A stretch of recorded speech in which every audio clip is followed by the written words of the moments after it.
Okay, so I want you to close your eyes for just a second and picture that exact moment. You know the one. The screen goes dark, right? Or the referee blows the whistle. Or maybe that final chess piece is taken. Defeat. Welcome to this explainer, where today we are diving deep into the hidden psychology of losing games, and we're going to unpack this incredibly visceral, completely universal experience.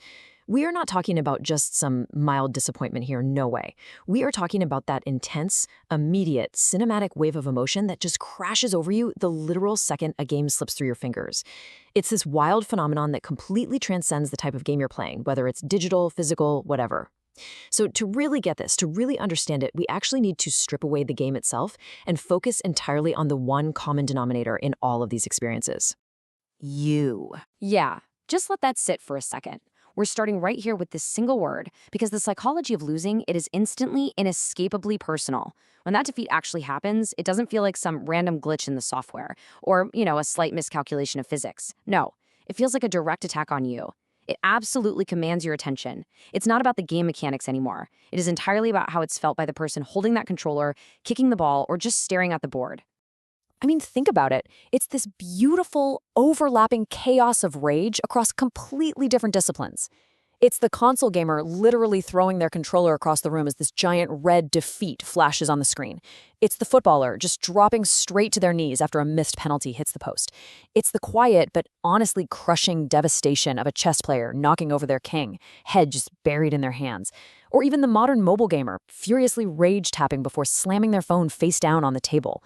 Whether it's FIFA, chess, Call of Duty, or just a quick puzzle on your morning commute, every single person watching this right now sees their own exaggerated frustration in at least one of these exact moments, for sure. All of these reactions, they are happening simultaneously across the human experience. It's just this loud, chaotic symphony of controller slams, crowd groans, and clattering chess pieces. And right at the exact peak of that physical frustration, there is a very specific, intense cocktail of emotions running through your mind. You know the exact feeling I'm talking about. First, there's the rage, just that hot, sudden spike of anger. Then, the frustration kicks in, that agonizing realization of what just actually happened. And finally, and this is probably the most powerful part of the whole shebang, it's the absolute certainty that you should have won. It's that burning, undeniable conviction that victory was literally stolen from you, right? That your strategy was completely flawless and the universe just totally conspired against you in the final second. I mean, this isn't just you being a sore loser. This is a highly specific, intense psychological sequence playing out right there in your brain. But hold on. Right at the peak of that frustration, we have to stop and ask the big question. Why does losing feel like this?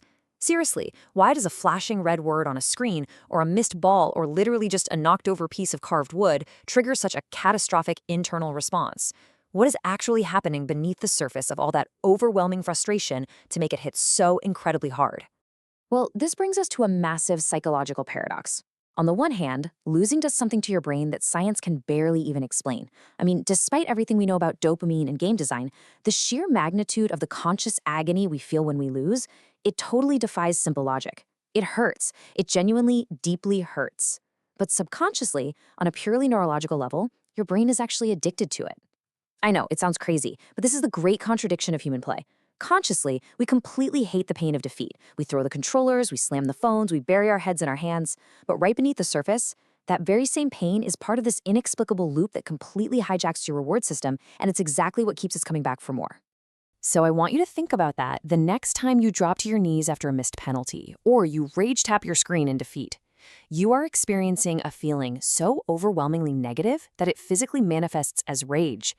And yet, it is the exact same feeling that will basically guarantee you hit play again 10 seconds later.